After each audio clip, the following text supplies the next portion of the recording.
On Tuesday, during the national anthem, both teams took knees together in solidarity in response to the events in D.C. Some players wore shirts with Black Lives Matter written across the front. Curry with a career-high 62 points on Sunday. Kawhi Leonard playing in back-to-back games for the first time since 2017. Just over a minute to go in the second. Warriors down 8. Kelly Oubre knocks it away and tomahawks at the other end. Very next possession, Draymond Green to James Wiseman, the rookie. Warriors pull within 4. Not a big night for Curry. Just 1 for 6 from three-point range and a season low 13 points. He shot 5 for 17, but doing Curry things there. Warriors finished the half on a 9-0 run, going to the breakdown 52-51. Under 6 minutes left in the third. Clippers up by 2. Here's Leonard.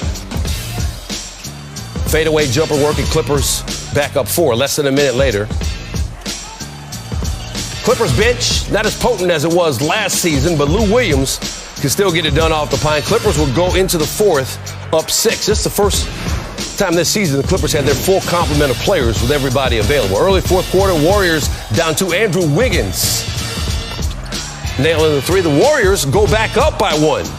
And then some good ball movement leads to a Damian Lee 3. And the Warriors go up 3. And Curry loving it from the bench. A little over 6 minutes left to play. It's 91 apiece. Leonard, 21 points and 4 assists. Curry trying to get back into the game. Clippers with a 2-point lead. Under 4 minutes to go. Clippers by 3. Leonard draws the defense, kicks it out to Nicholas Batum. He puts the Clippers up 6, and then Leonard to Batum once again. And the Clippers do a good job on Curry and hold on to win it by 7. 108-101.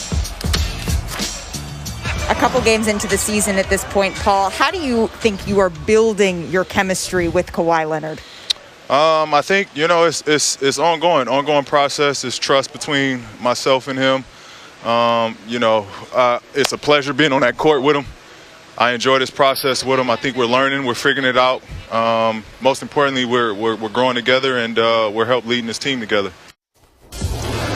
Paul George got out to a slow start offensively in this one, but he finished tied for a game-high 21 points despite all of his attempts being contested. On defense, George held down 7 different Warriors players, holding them to 1 for 9 shooting as a primary defender.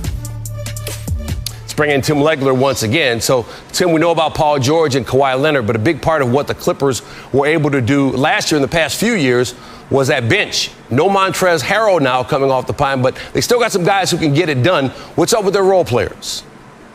Yeah, it's a little bit of a different makeup staying with their supporting cast. These guys are more going to be spot-up shooters, and as great as those 2 stars are, their fortune is completely tied to how well their supporting cast can make timely threes, and that's really what ended this game.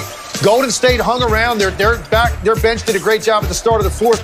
But then this one's sort of a broken play 3, but Patrick Beverley steps up, not afraid of the moment, knocks down a 3. And then these were the absolute 2 daggers. First, Kawhi Leonard draws enough attention, obviously backing guys down in the paint. Nicholas Batum steps into a 3, and then one more. And this is a really difficult shot. It's a great closeout right there by Draymond Green. He just can't quite get there in time, and Batum knocks it down. And also, at the start of that run, Stan, Luke Kennard also contributed with the 3 to really trigger that run. So when you look at the makeup of this team, you're not going to have guys like Lou Williams who can just go get it on their own to the extent that he could when he was playing alongside Montrezl Harrell, and they had that combination out there. You're not going to have a guy like Harrell who could go clean up the glass and get you points that way. This supporting cast is going to be more guys that space the floor, wait on their moment, and then they've got to come through to take the pressure off of Kawhi Leonard and Paul George. And they did it in this one to help bail them out. So the Clippers get a win, a hard-fought win against Golden State, who was playing very well coming into this game. Yeah, those same 2 teams do it again on Friday. We'll see how that one turns. Heading into the fourth. Tatum still feeling it. Early in the fourth, Celtics up by 2. Adebayo couldn't get there. Celtics with a 5-point lead. But here come the Heat. They're down 7. 43 to go. Duncan Robinson open in the corner.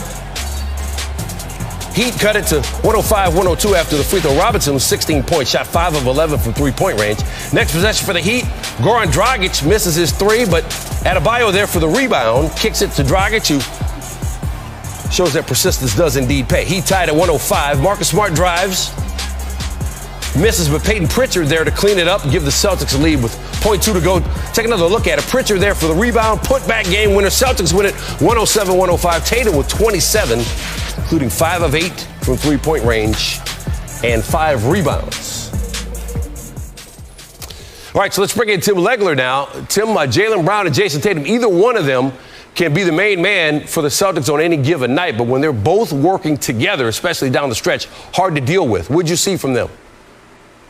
Yeah, this is when they're so dangerous. You have 2 all-star forwards, and they're now capable of ending game stand by making whatever shot is required.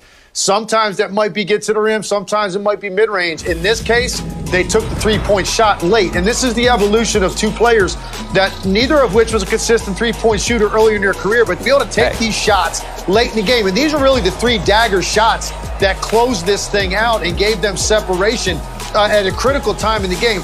Hey, Brown gets one for himself, Tatum one for himself, and then they play catch on this next one. But then you also need Johnny on the spot, and that's exactly what Peyton Pritchard was. This guy's become a key part of their rotation, and I love this play because it shows his instincts to come from the left wing, get into the lane, and find that little pocket to get on the glass. I can think of very few players, particularly young players, that would not have just stayed on the wing waiting for that kick out and never made their way in to follow up that miss by Marcus Smart.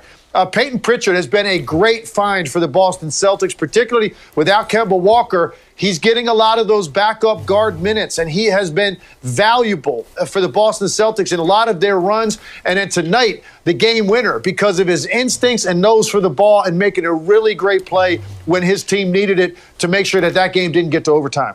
All right, so this time it's the Celtics on top of the Heat. Tim, don't move because we're going to come back to you to talk about Clippers-Warriors in just a minute.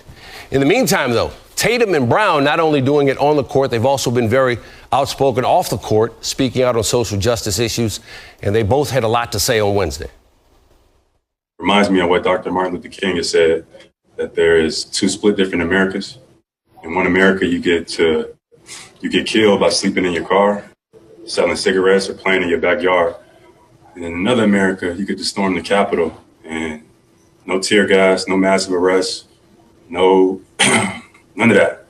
So I think it's obvious. It's 2021. I don't think anything has changed. We want to still acknowledge that.